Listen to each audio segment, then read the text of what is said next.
Hello everyone, I'm Jean-Noël Barrot, I'm Minister for Digital Transition for France, and I'm very happy to be here, and I thank Hi Paris for the invitation. I will be telling you a few words to introduce this session, and to start, I would like to highlight that the government in general is not meant to define how the alchemy is going to work in organizations, but that it can set the right incentives and boundaries. And I think that we need incentives and boundaries from the bottom to the top, in some sense, to achieve a better representation of women in the professional world. There are two main reasons for that. One is justice, of course, and balance in society. And the other one is economic efficiency, because since IQ is equally distributed across men and women, if in a given sector, in particular the digital sector, you have an underrepresentation of women at every layer, then you're losing part of the IQ that you would need to succeed as an organization. So what is it that we do? What are the incentives that we are setting? What are the boundaries that we are setting? So let me start with the top and with a law that was passed in 2011 that was called Copé-Zimmermann, and that set for the first time in France, and I believe perhaps for the first time in the world, quotas in boards, with 40% quotas that were meant to apply to companies with more than 500 employees. The law was then tightened to apply to companies with more than 250 employees. And this has worked since companies now have roughly half female and half male in their board, and this has worked in such a way that other nations or other states in the world have adopted similar legislations. I'm thinking about California, that took a very similar piece of legislation, I believe, in 2018, with similar effects, namely an equalization of the proportion of male and female in the board. Now, of course, one criticism of the Copé-Zimmermann, well, among the criticisms that were made towards the Copé-Zimmermann framework, was that it would only apply to the board and not really to the company, in particular to the top management of companies. And so in 2021, 10 years after the first law, the Copé-Zimmermann law, another law was passed in France, which is called the law Rixin. That's the name of the MP that drafted the bill initially, that applies the same principle, the same quota principle, to C-suites, to top management. It's going to target companies with more than 1,000 employees, and it's going to apply a quota of 30% of each gender, at least, in the top management in 2027, and then 40%, the same sort of quota as the Copé-Zimmermann quota, in 2030. So economists, when you present them with quotas, they typically are worried that quotas are going to reduce efficiency, because if there is a lack of supply of of talents on one side of the equation, then you might have you might lower efficiency. But our perspective is that what you need in order to trigger the decision of women to invest in their own human capital is to see that there are opportunities for them in boards and top management. And so this is basically the intuition that led France to lead the way and establish such quotas. My intuition is that at some point those quotas, those laws will not be needed, because investments will have been made by women and for women, such that the questions will not even have to be asked at the top management level or at boards level to count whether you really have those 40%. They will be established naturally, and this will be, I mean, the objective will be achieved. So on top of these two quota-based pieces of legislation, we introduced in 2018 an incentive tool, which is called the Professional Equality Index, also known as Index PENICO. And this is a very interesting tool because it forces companies with more than 50 employees, if I'm correct, to compute an internal index of the pay gap, of the pay rise gap, and of the promotion gap. And it's very important to have those three dimensions in the index because it's going to show to the great public what company, in which company the differential or the gap, the pay gap between men and women is the largest, but also whether there is a dynamic sort of HR management with promotions going equally to men and female. I should add that this also applies to a pay rise happening after a maternity leave, which is a very important dimension when, as an organization, you want to promote female at every layer of the organization. And companies with an index that is too low will have to take corrective action. If not, they will be sanctioned financially. So this is a very interesting financial incentive tool. I don't know whether it will be discussed today, but I think internally for companies themselves, not only for the government to know who they should punish, but rather for organizations themselves to have a unified sort of target that they can use in order to adjust their HR management. So I think this is very useful. Now, these are for sort of boundaries that have been set, but I think that incentives need to be set, and they need to be set much earlier in the career of women, and being in charge of the digital sector and the telecommunication sector. These are sectors where jobs are created, where wages are attractive, where career paths are very interesting, yet where we are seeing a very low proportion of female workers at every layer of organizations. So for instance, in 3 years ago, we established an index of the 40 most promising startups in France. It's called the Next 40. And among the Next 40 laureates over the past 2 years, none were companies where the CEO is a woman. So that's to give you a sense of where we're starting from. And so in order to bridge this gap, what we need to do is work on education and orientation. Education is sort of providing girls with the tools to engage with these career paths very early on. And this is the reason why not this year, but next year, in high school, girls and boys will have coding sessions very early on in their education, so that they become familiar with this kind of language that you need if you want to pursue an academic career in sciences in general, but digital in particular. But beyond that, there is a key dimension, which is orientation. Clearly, there is a misperception by parents and by children of what jobs in the digital sector are.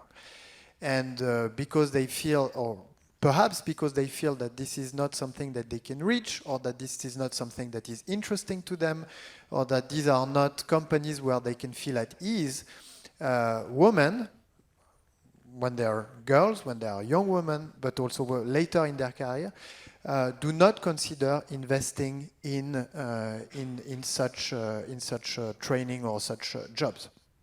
So what we are intending to do for that in high school is to free up some time for orientation that I hope organizations, companies from the digital sector will seize in order to let young boys, young girls know what the true nature of these jobs are.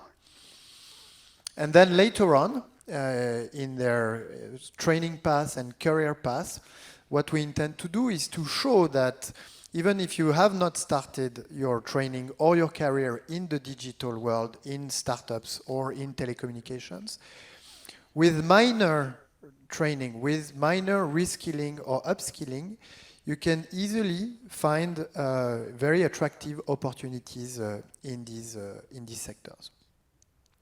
On top of that, we want to also make young boys, young girls aware that entrepreneurship is also a very interesting career path, a very exciting career path, and that there is no glass ceiling, and that female founders are as successful and sometimes more successful than male founders. All this we intend to do based on sort of funding that is included in the France 2030 major investment plan that the French President Macron announced a year and a half ago, and that is targeting the the jobs of the future, les métiers d'avenir, and that is a very flexible financing tool that is open to any sort of project targeting those jobs, targeting those trainings, and so on. Every quarter, projects are selected and funded to open up the access of everyone, male, female, wherever they live in France, whichever is the neighborhood they've grown up in. So that everyone can benefit from the huge opportunities offered by the technological sector and the digital sector. So from the bottom to the top, from the start to the end of the career, the government is acting to make things better, in particular to achieve a better representation of women in organizations. As I mentioned, this is going to happen through boundaries that we are setting, through incentives that we are trying to create, but we are also welcoming the mobilization of civil society, of organizations themselves that are doing a lot, and the discussions that will take place today is an example of that. We have a great opportunity on March 8th, which is the day of the equality, a national date for the equality between men and women in France, where you will see a lot of initiatives taken by associations, by companies, to promote women in the workplace and to demonstrate that this is both a matter of justice, but also economic efficiency, and that we can no longer wait. So thank you very much for your attention, and have a great discussion today.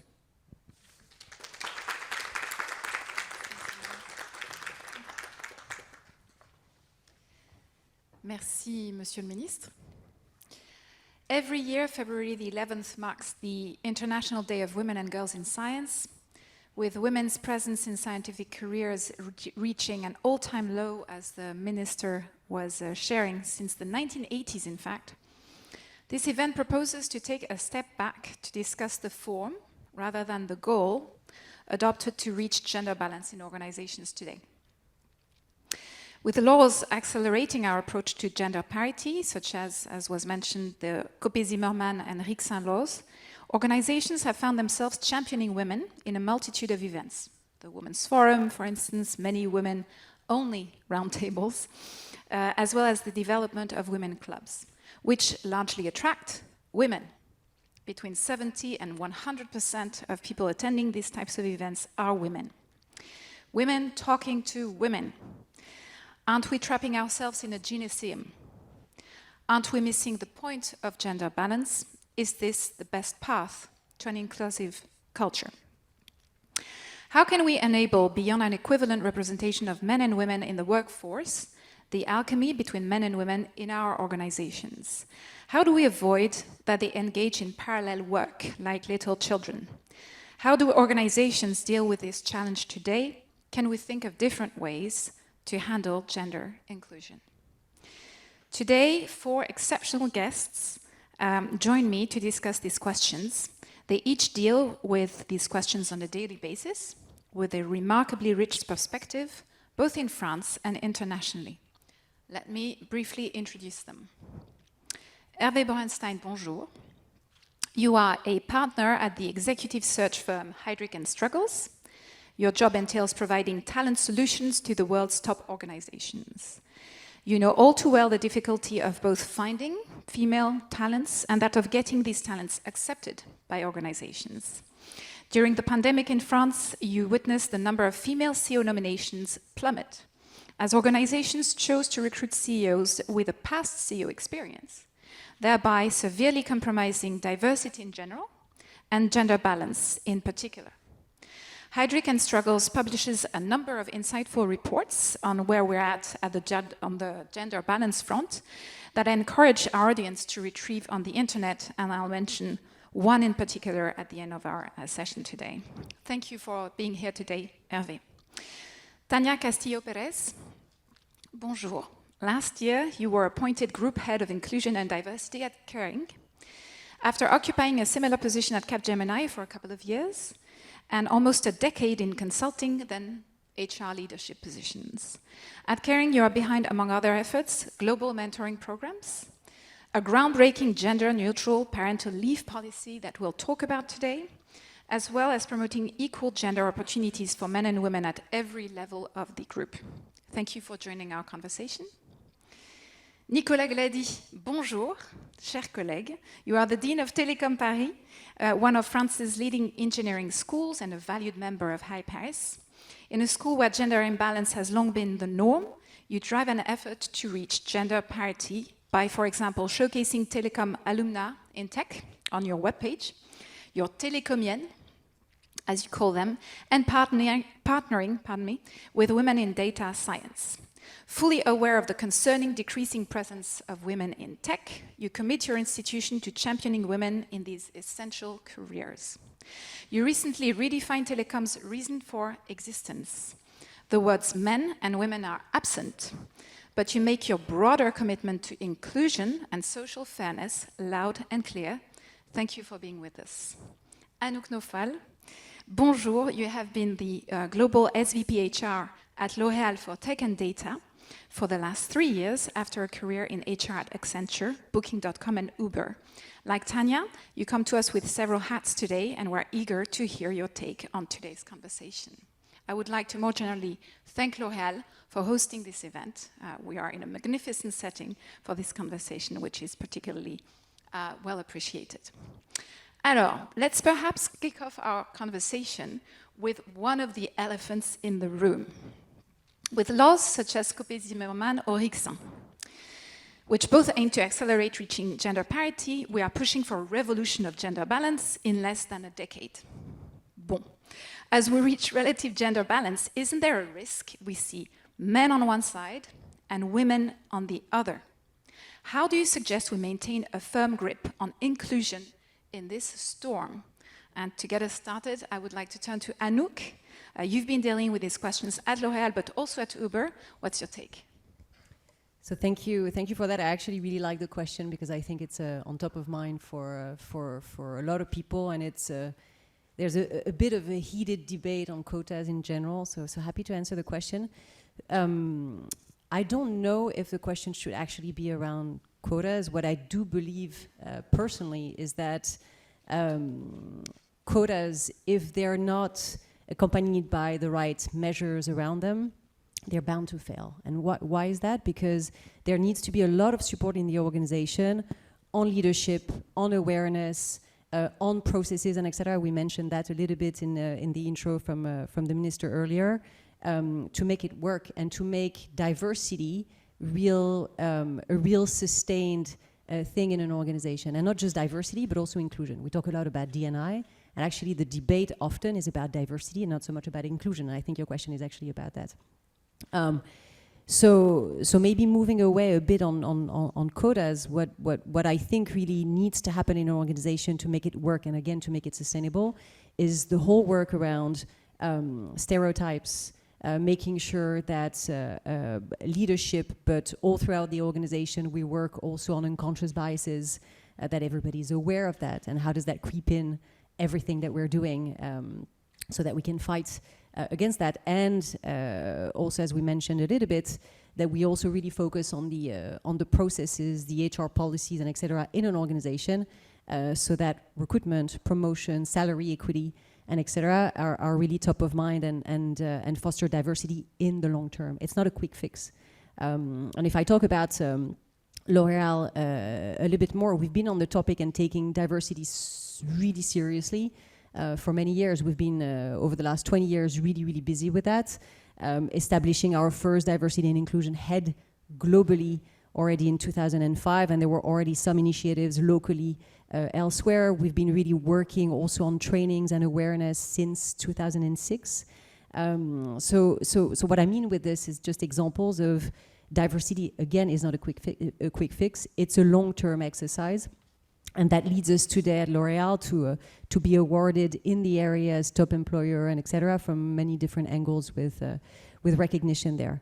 And it's a long-term effort. It's also definitely something that has to do with very strong leadership support at the very top to start with.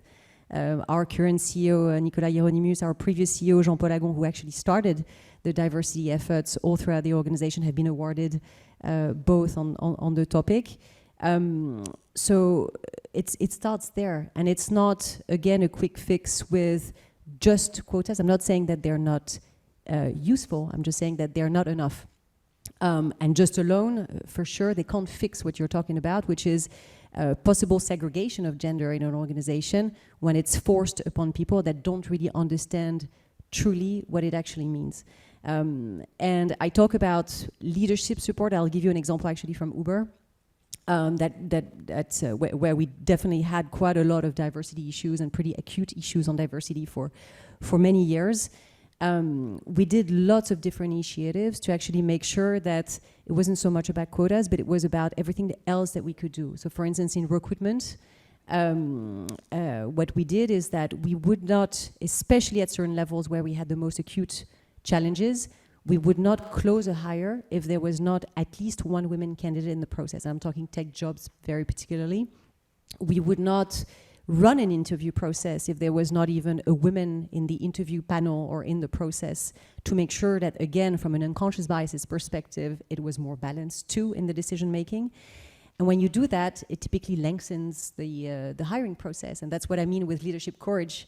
There needs to be some very tangible things being done around that.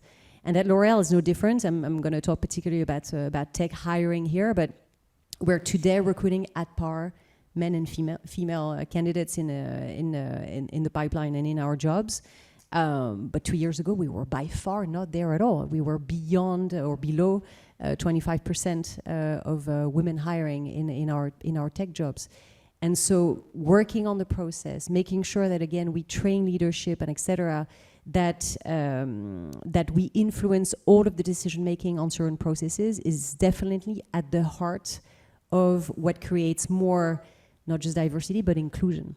Working on women empowerment is also very important, so that, again, women don't feel illegitimate for having been nominated or promoted in a job.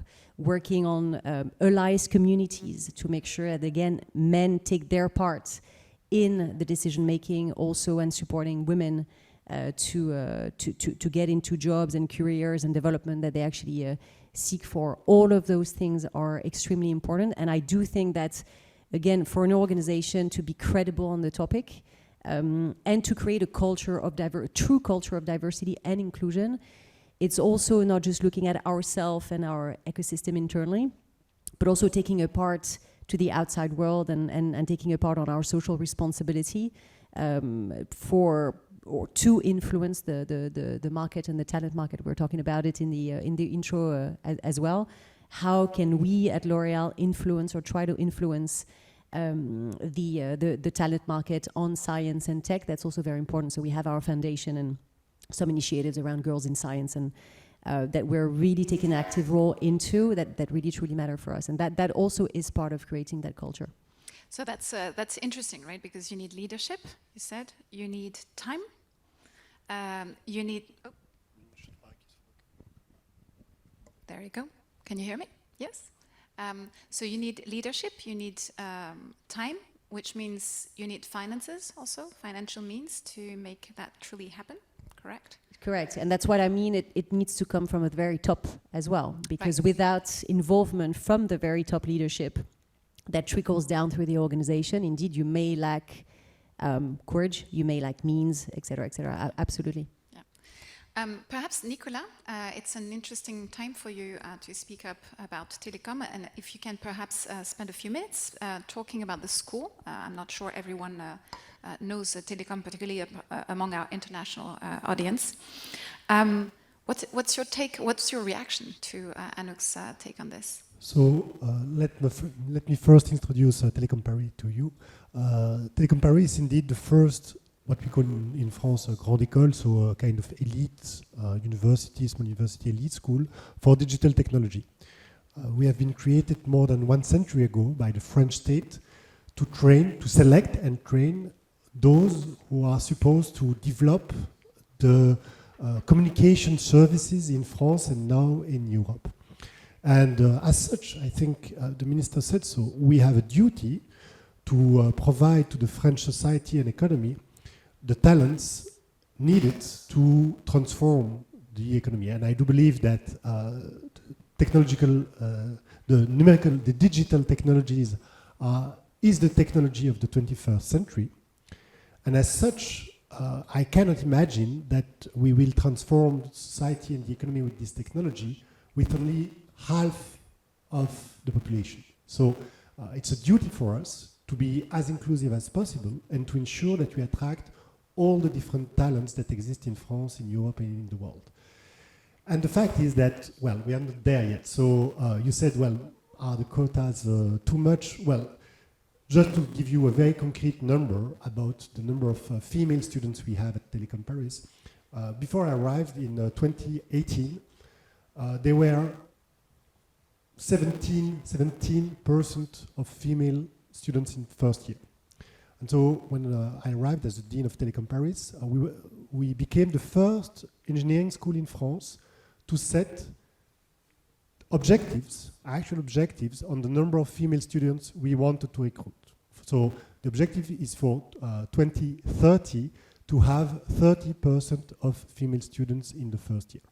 We are in 2023. We have now 23% of female students, so it's working and we are on track, but we are not there yet. And so we could actually reverse the question, do we need quota? Let me rephrase, should we have everybody contributing to what is transforming the society and the economy today, which is the digital technology, according to me, principally. And obviously, I don't think that anybody here will say no to that. So the question is more how we can attract everybody, all the talents, and how we can use the diversity of the talents to transform society and the economy. And for me, and I'll already start to also answer to another question that you raised during your introduction speech.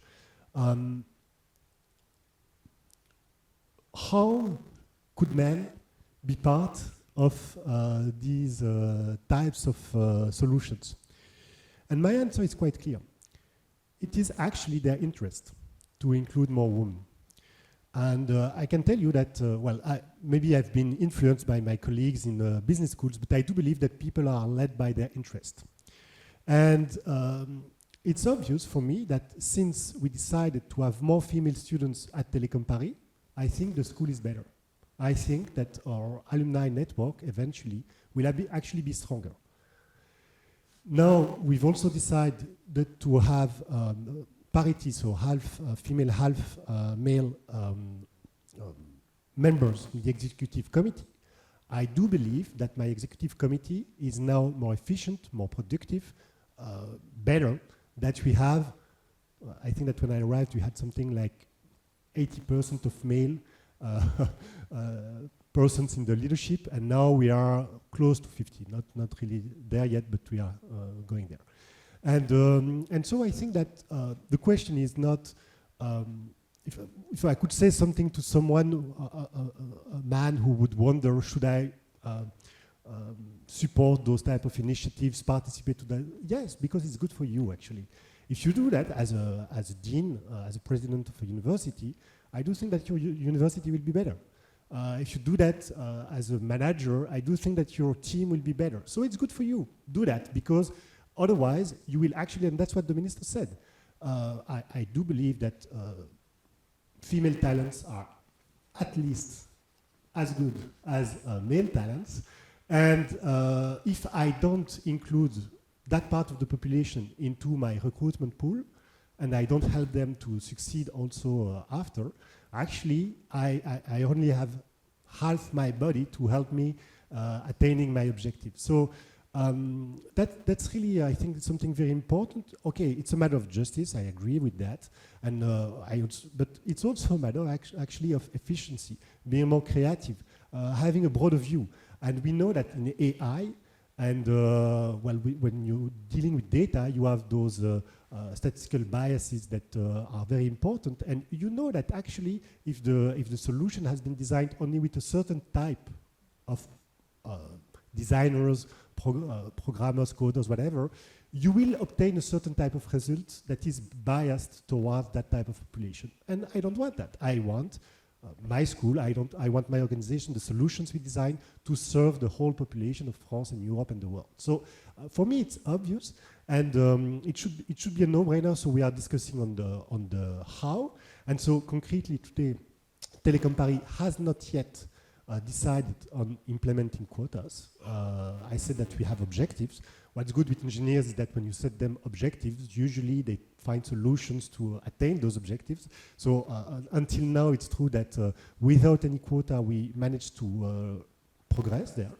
But frankly, even if I'm conceptually in France, I know that quotas are kind of scarecrow. If you want to have a very animated discussion in France, start discussing about quotas, you can be sure that at least half of the table will be against it. And I agree that it's not a perfect solution, but we need to find solutions. And until now, the truth is that having some communication actions, claiming many things, didn't have the result we need to obtain in France to reach those objectives. So I do think that we're slowly moving there. And anyway, I think the objective is really what we should set for ourselves. And so perhaps talking about solutions, we have Hervé here who works on solutions on a daily basis. What's your take on the question of quotas and these objectives that all organizations are setting up today? Well, so let's speak about figures, in fact. And I will focus on the French figures, probably it's easier to start with. When we look at, at the SBF 120, so the top 120 organizations in France, we are more or less 1,400 people, part of the executive committees of these 120 companies. On these 1,400, we have today 360 women, so basically 24%, more or less. So far, far away from any target of parity, which would be 40% or even 30%.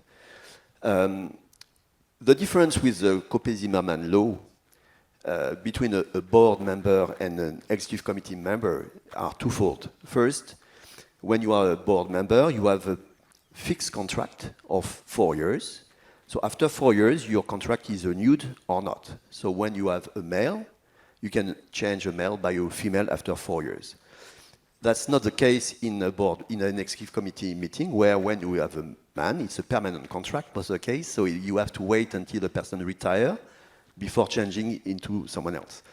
The other thing is that when you are a board member, you can have different mandates. So one woman can be part of 5, 6, 10 boards. So the speed to move from 20% board members female in 10 years ago to now was fast, and it will not be the case for the Rixin law, because basically one female is one contract, and you will have to wait until the retirement of many males before being able to reach the 40%. Today, simply on the figures, we miss something like 300 women in the top team to reach the 40% target of the Rixin law.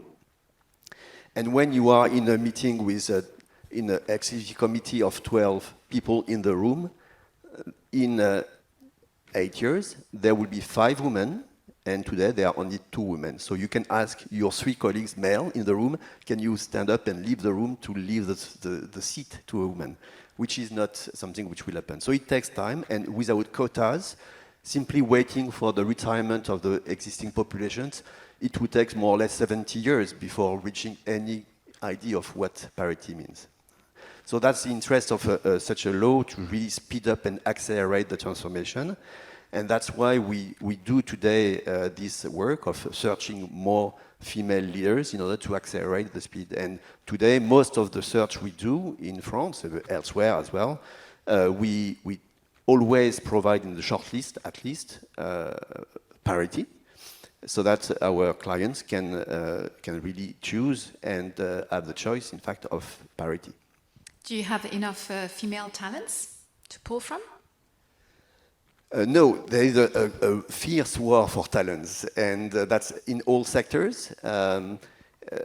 We see that some sectors are better positioned. Probably healthcare, life science have more female talents than IT, typically. Financial services are not bad. Industry is low.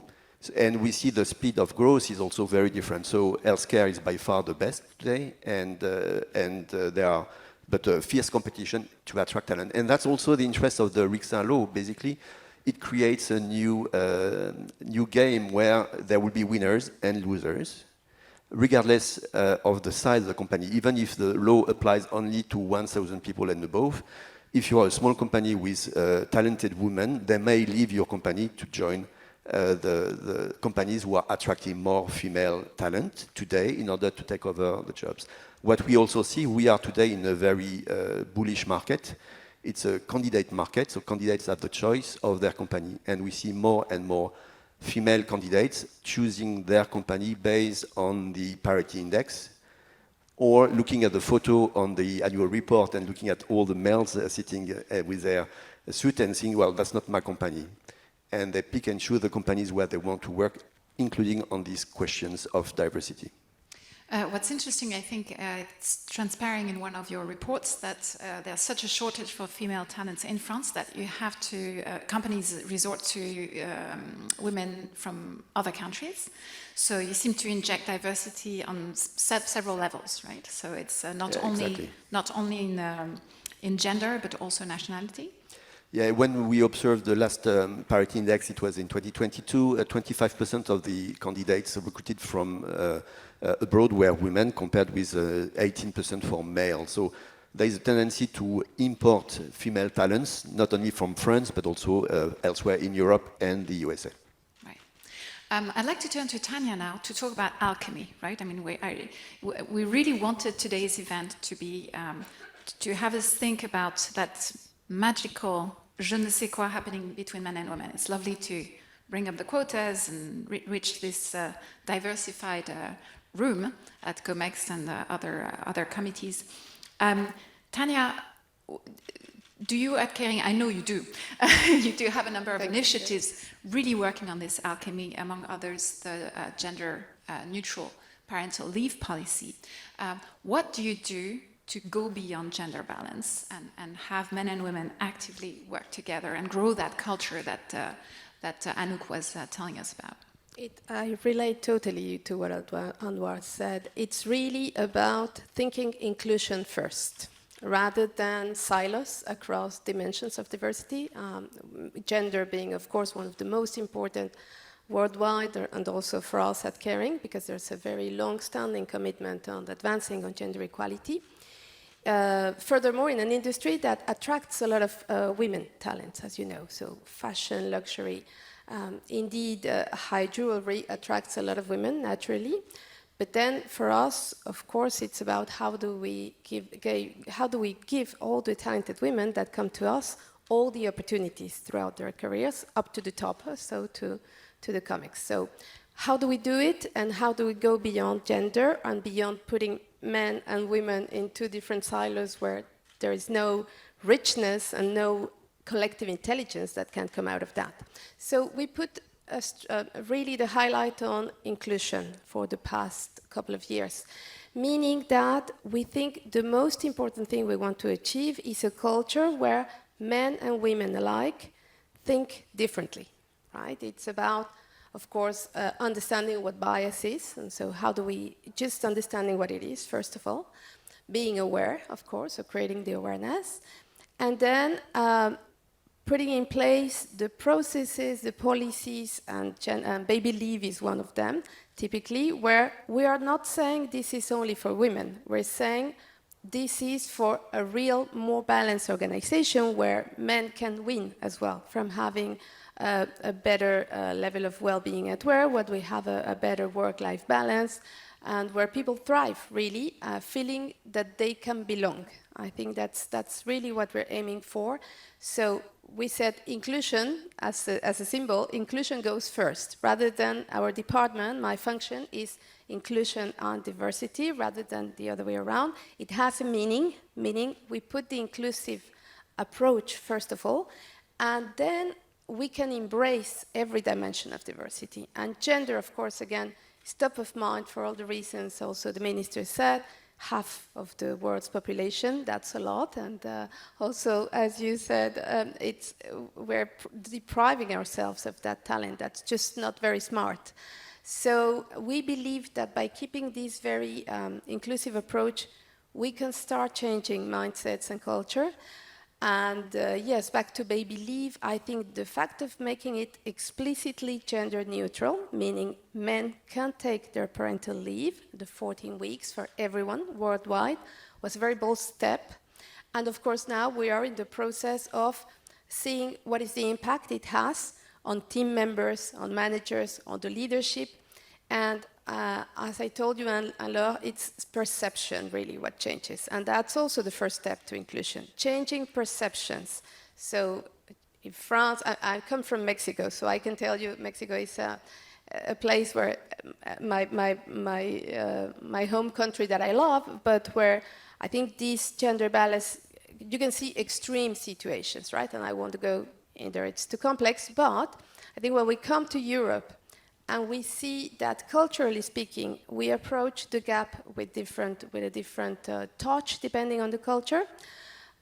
The challenge is really about the mindset. It's really that. It's perception, perception, perception. So if with little steps we start changing the perception men and women have on both sides of the trenches, let's say, to change the way we work together, well, I think that's the fight we want to fight with men on our side, not just us as women. So can you perhaps elaborate a little bit on the baby leave context? Yes. It's 14 weeks or 14 weeks. 14 weeks for both for men and women. Absolutely. Do they have to take it? Sorry? Do they have to take it? No, of course there's no obligation.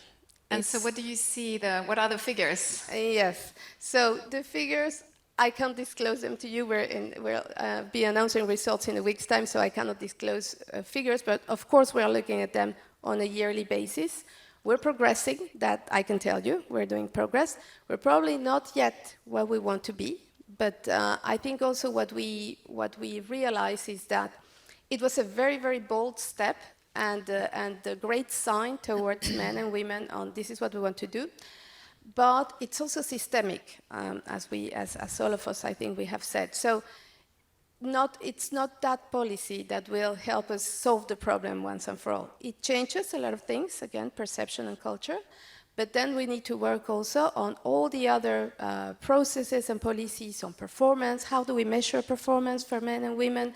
Are we really taking bias off? How do we recruit talent? So are we looking with an unbiased mind at the recruitments that we make? So we're working on all of that, all our policies, all our processes. Leadership has taken a very bold step. We had last year our very first inclusive leadership seminar with our CEO, François-Henri Pinault, very involved, and he participated in the design. So he's our sponsor at the highest level, and of course that has an impact. It means that if he says to his leadership team, we all need to think about how being more open, how to put the bias on the side, well, the team is following, and we can see also very bold steps in some of our houses, Gucci to name just them, but all the others are really taking the bet and going forward on this topic.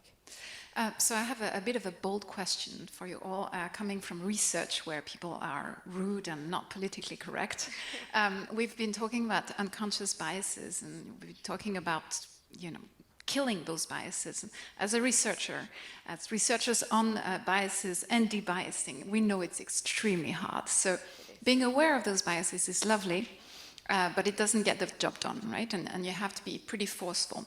And one voice I hear a little bit only at this stage, but I hear it increasingly, so it's an interesting tide coming up, is a discourse around the zero tolerance and a hard line, right? Hence my question. Why isn't the baby leave mandatory?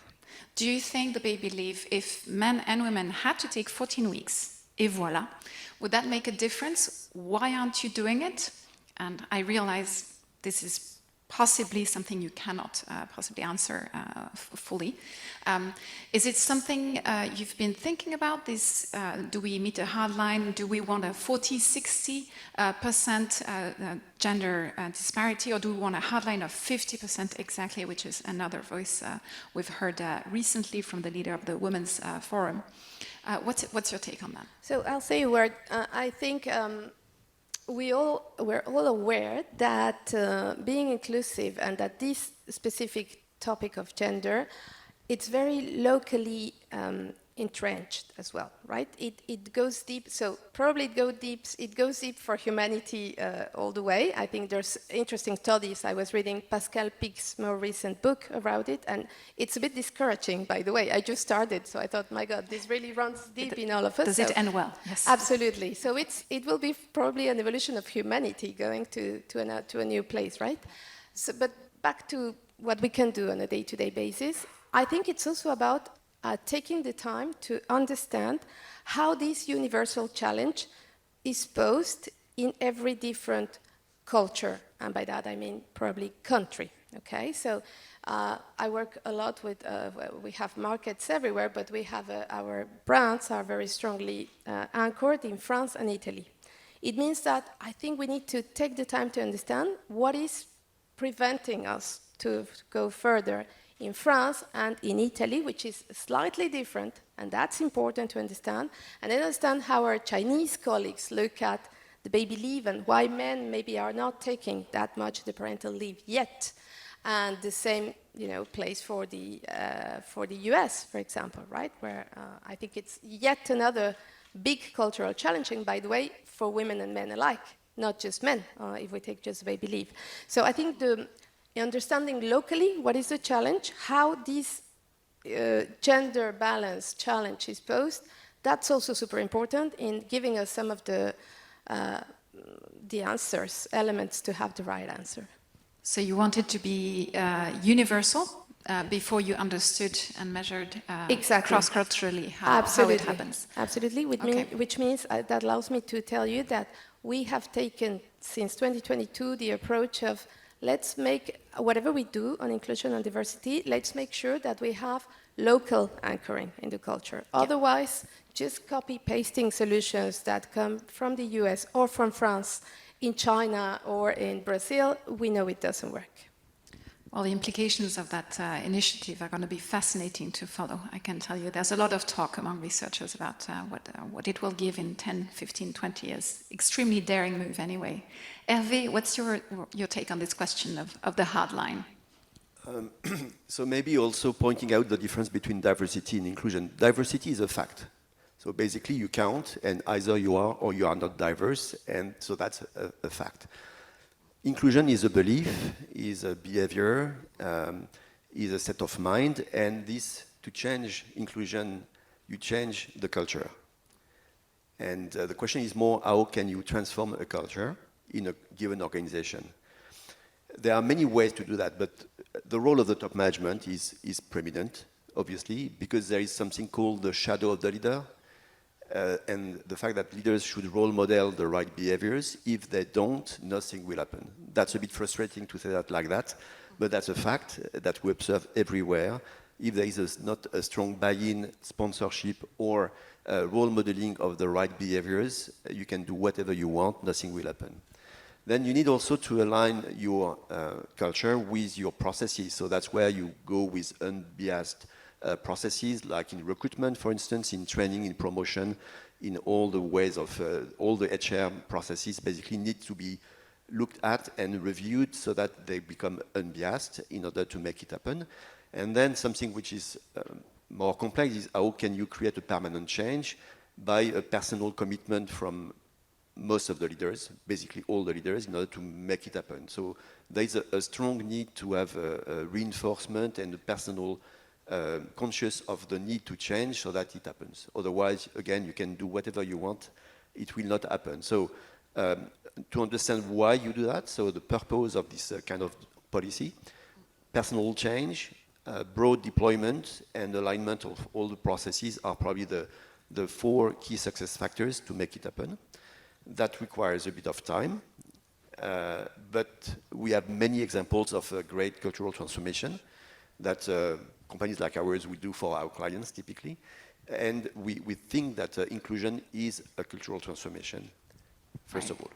And Anouk, within L'Oréal, did you have that discussion of hard objectives, 40%, 60%, or a 50% objective? We heard at Telecom you were talking about a 30% objective. What's the convergence at L'Oréal on this question? I was actually going to pick up this question a little bit more Sure, go ahead. Broadly, because I think to what you both said earlier, leading by example is the one thing that truly matters. I'll give you a few examples, but well, out of we were talking about the next 40 earlier, out of some of those CEOs in the next 40, there are some that became father pretty recently. What happens then if the CEO of a tech company is entitled to have a parental leave and actually, decides because of the position that he holds that it's not possible for him to take as long as what he actually gives in his company for his employees? And that happens a lot. I'm naming the next 40, but it happens in any other organization. What happens if a leader, because of his position, does not take the time to do that? And so your question is extremely relevant. I think it's extremely complex, though, because it's not as simple, just like with quotas, to impose a policy for everyone. It may be helpful, and at the same time, I think to really drive not just diversity, but again, inclusion, it also is a question of taking personal aspects into consideration, and flexibility in the policy is also extremely important. So it's constantly, I don't have a perfect answer, but it's constantly trying to balance out this fine line around imposing so it works, but flexibility so that again you feel like you belong and you're included. So it's constantly navigating those two.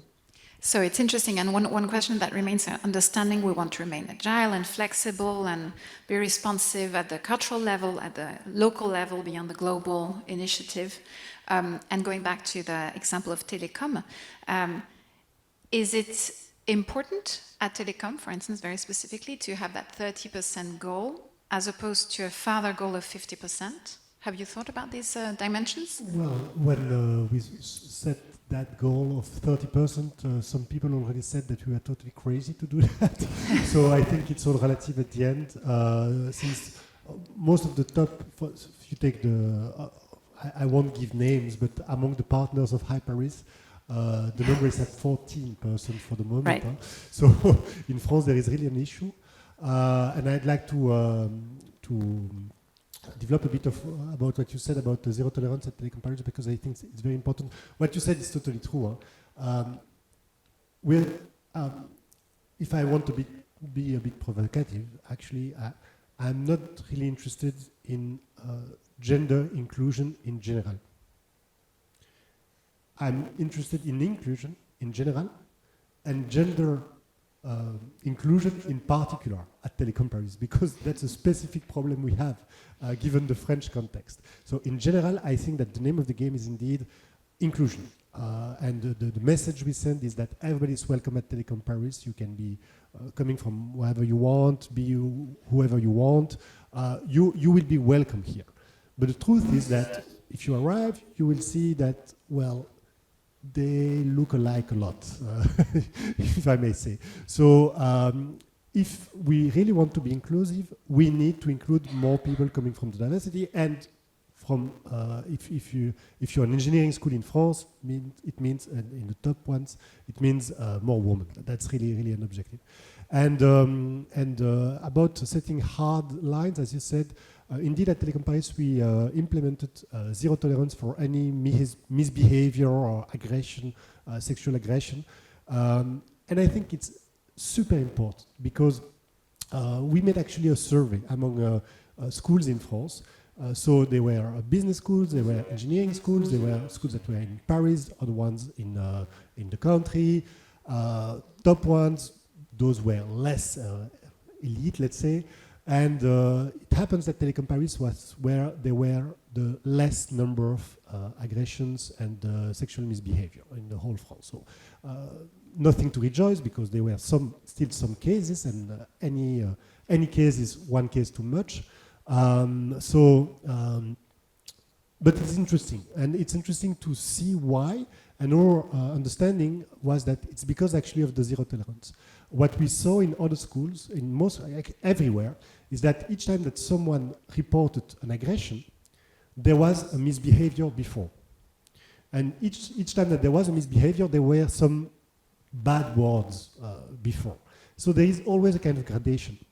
And by implementing this zero tolerance, what we saw is that actually we stop the process at the very beginning. So each time that something that shouldn't be said is corrected right away, I think it sets a general context and atmosphere that is a lot better when, oh, it's just a joke, come on, I'm just teasing, there is no issue with that, and then there are some hands that are doing something that shouldn't be done, you know how it is among students, and it's unacceptable, and it should be said so, and it should be said so from the start. And if you do that, I do think that eventually you will have a lot less problems. That's indeed what we saw at Telecom Paris. So again, at the end of the day, a very small detail, but I think it's interesting. For us, it's not about, for instance, gender parity or gender respect or male-female respect or something.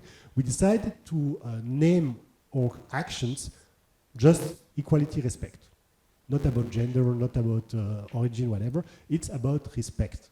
It happens that, in our case, there is a certain type of respect that is particularly important because we have a certain context. And so I think this is, for me, really important. And because, again, you ask why don't we have a certain type of population participating more in those types of events, actions, etc. I think we need also to be inclusive in a sense and say it's for you as well. You want to be in a context where everybody is welcome, and because you're always the other of someone else.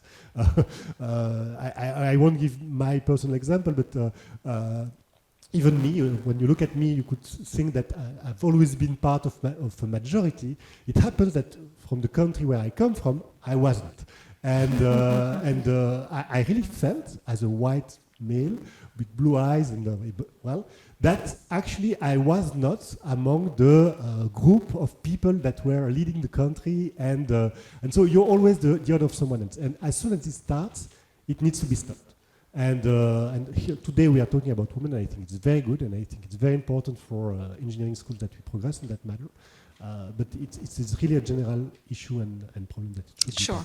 And as a reminder, the reason we're focusing on women and men today is because of the International Day of Women and Girls in Science. But it's one example of one dimension of diversity, absolutely.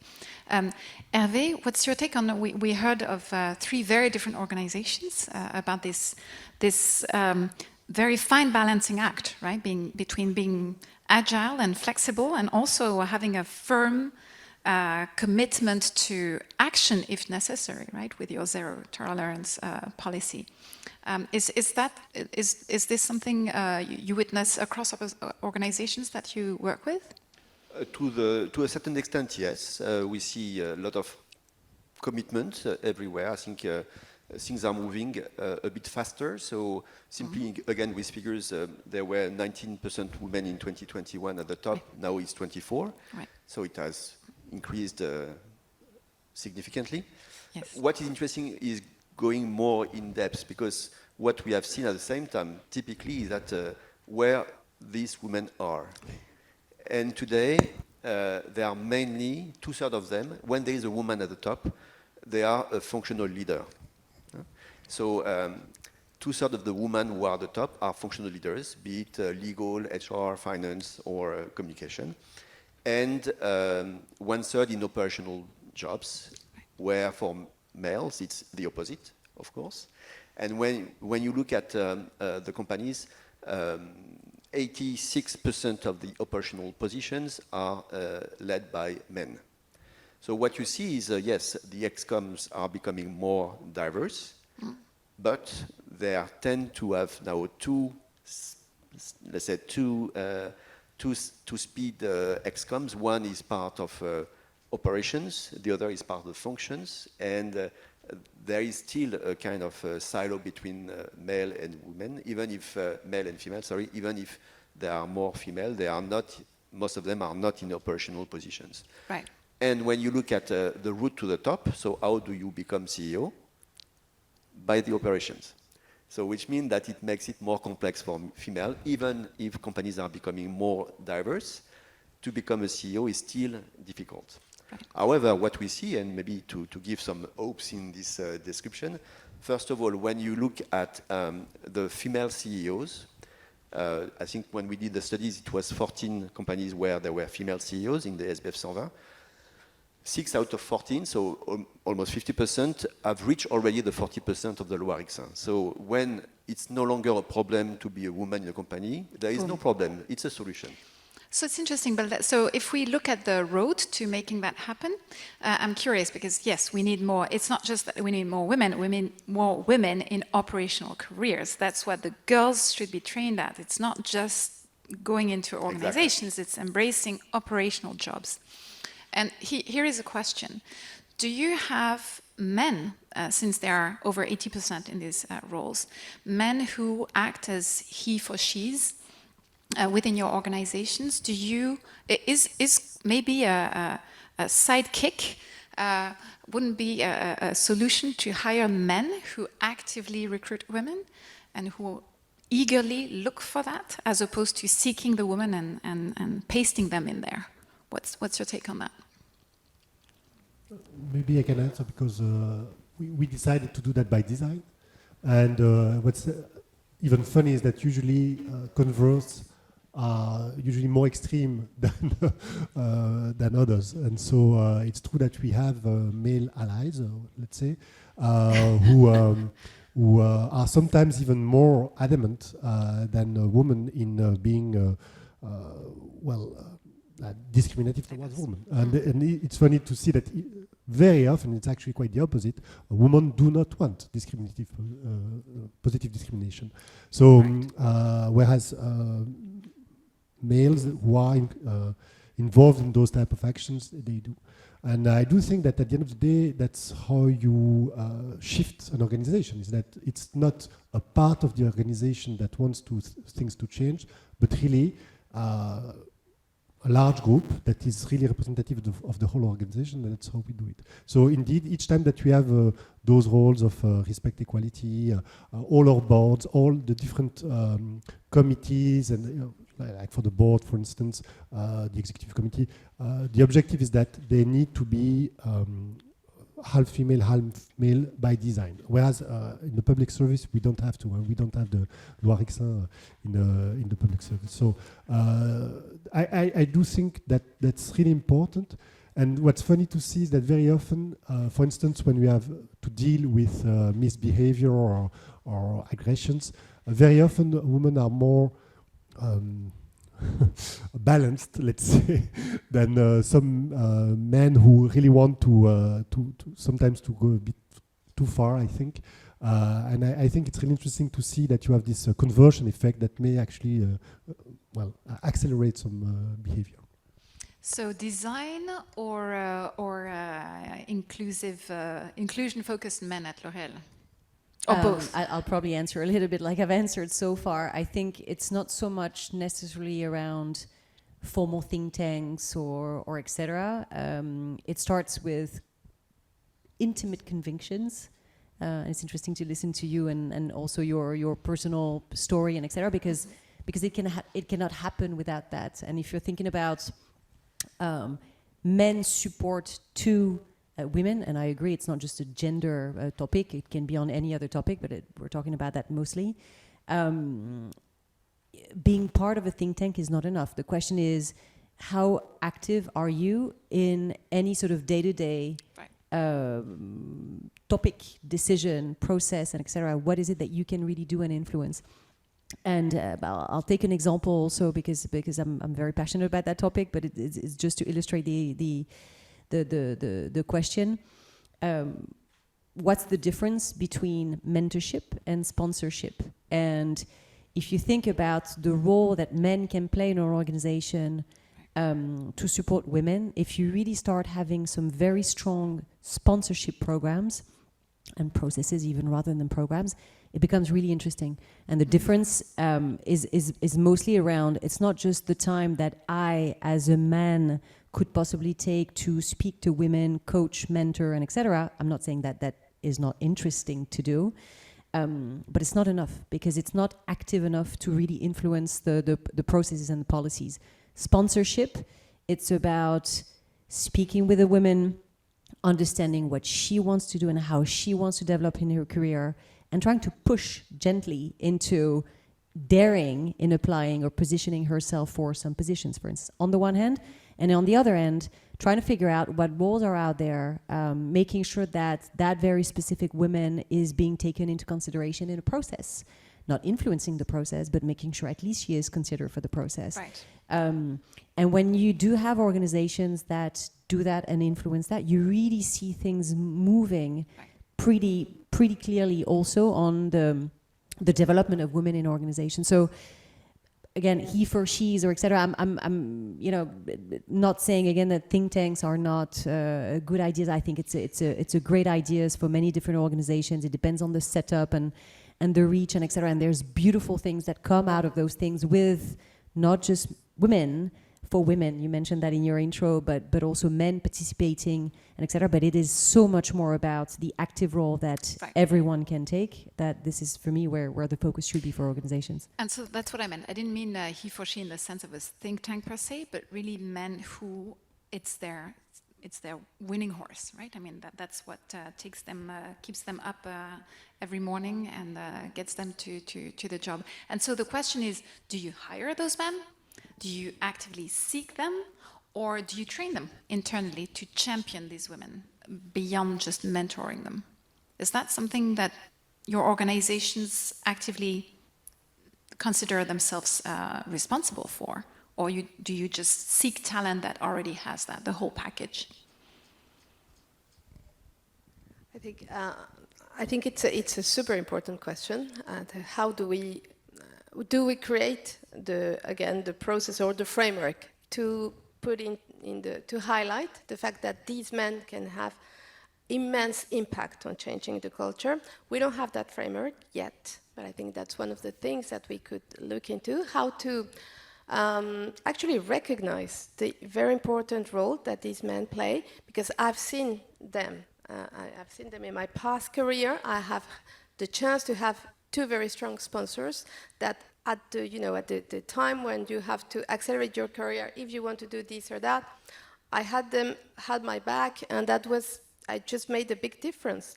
At Caring, I have seen men that have absolutely the same approach, are super inclusive, are really believers, and are supporting women in their career acceleration or career path wishes, but we haven't formalized yet as a framework. But I think it's about, in the end, for me, what it is of course, making sure it happens more and more. It becomes part of a culture where at some point you don't need a framework anymore or to name it in any specific way. But to recognize the men who are doing that, I think that's important, because I'm not sure these people, these men, always realize the immense impact they can have on on women's career. And as it happens, and I think it's interesting, the two sponsors I had that were super managers to me, actually they had, both of them had daughters. And I read sometime later that some body of research shows that men who have daughters, and sometimes only daughters, or have boys, but also, you know, two girls or one at least, apparently two made a big difference. So that's interesting. Well, the two of them had two daughters. So super interesting. It's also established in research that people who have only daughters compared to people who have only boys are way less conservative. They won't change, of course, right? And the fathers and mothers of boys, fathers and mothers of boys, are happy with the lack of change because, of course, it's in their best interest. Hervé? So yes, we do have a lot of assessments, and so Agric and Schools does a lot of assessment for their clients, and some of the names there are our clients. And we do include in our assessments some kind of inclusion index, so we can measure how inclusive a leader is or not, and that's part of the decision-making process, indeed. So we can measure, so not directly, of course, but through some proxies. Right. And we can between two candidates, we can exactly choose the one who seems to be more inclusive than the other. So when it makes sense, it's a strong leverage. Okay, so it's interesting because, I mean, rather than focusing on quotas or number of women per se, we could have like one transition, which would be to focus on men who live for inclusion and make it really happen at Well, the solution needs T+1. to be for men and women at the same time. So you cannot deal with only a female point of view on this question, for sure. Right, right. One question that's more specifically tied to High Paris, perhaps, which is the advent of new tech careers. We're in a world where we don't know, none of us knows most of the jobs that, the job titles that we'll have in 20 years from now. Do you see the tech transformation, digital transformation, as potentially a good way of moving in with a systemic change in terms of gender balance? It's an ironic question because I understand that tech currently is particularly aggravated on the topic, but could there be with AI? So last year we had a roundtable about AI, maybe fostering gender balance more. What's your take on this, Mr. Telecom? I won't be very optimistic about that because it has been well studied. As soon as something is a means of power, it becomes a male topic. And for computing, for instance, it's very interesting. In the 60s, it was seen as something for women. And in many countries, actually, since we want to include more women into the students and recruit more students, women, in many countries, actually, it's interesting. For instance, Tunisia, the first country where we recruit outside France is Tunisia. Telecommunications engineers are seen as a female type of job, which is good for me. I have a lot of Tunisian alumni and students, so that's very good. But there is clearly a very strong sense that today, for instance, AI, and that's why I insist that if you look at those elite engineering schools, that's where you have the less women as students. And in France, if you know a bit the French ecosystem, you know that the top of the top is to be one of those engineers. This is very prestigious. And unfortunately, then you have more male applicants than what you can have in less prestigious careers. So unfortunately, since I've said that the 21st century is the century of the digital technology, and it's a means of power and changing the world. Unfortunately, it's biased. Well, it's not biased, but it's true that we see that males are more attracted to those careers than female. I think it's a mistake, and I think that you should push your mentee, your daughters, your female friends, and go for these careers because that's where opportunities are for your life, for changing the world, etc. And so that's something that needs to be changed. But I think that we need to fight against kind of natural dynamics that is not going in the right direction, unfortunately. I was just going to ask one small example, but it's also around like how can we inspire more, and what is it that we as organizations we can do to, we're talking about it actually just before, on those small things you can do to girls still at school to show that it's possible and it's feasible and what it is. And there's been some measurements we've done at L'Oréal with girls in science, with women in tech or science jobs, actually going to talk to schools and measuring the impact months, years later on what sort of orientation they take in their studies. And it's interesting because even one single intervention of a woman of 45 minutes in front of a classroom changes significantly the odds that actually some girls in that class would actually go in and follow some studies in science or technology in general. So we as organizations, we certainly have a role to play also to influence not just our organization immediately, as I was saying earlier, but also the broader society and take a responsibility there. Absolutely, something that we see also in the education system. Most of the prépa instructors are male. It's an old problem, and the importance of role models is, I believe it's correlational data so far, but it's already there. I mean, it's striking that as soon as you have women, you get girls 3-4 years later to choose these careers much more. Time is running out. Before I ask you one last question, I would like to just point out two things for our auditors, two readings. One is actually a report from Heydrich and Struggles, The Route to the Top 2022, which you can download from the internet, I believe. Read it this week, it's Friday, so you have the whole weekend, no excuse. And then another great read, it's for French speakers only, otherwise learn French, and it's a great language. Les discriminations au travail. It's a book by Stéphane Carcillo and the economist and friend Marianne Valfort, who is one of the most rigorous people on the topic that I know today. You have to know the research in this book. It's not a fun read, pretty pessimistic at times, pretty brutal in the hard evidence of discrimination in France in particular, but also there's a lot of data from around the world. I cannot encourage you enough to read these books. And to close our debate, I'd like to ask each of you, and I know Anouk in particular, I'm going to ask you first because I know it's going to annoy you because you just kept saying it's not a quick fix, it's not a quick fix, evolution, it's not a revolution. But I'd like each of you to take a moment and share with our auditors what's the one thing that an individual today at their level can do to move the alchemy between men and women, assuming they're interested in doing it and making it happen. Anouk, what's your take on that? It's a hard one because there's a lot of different things.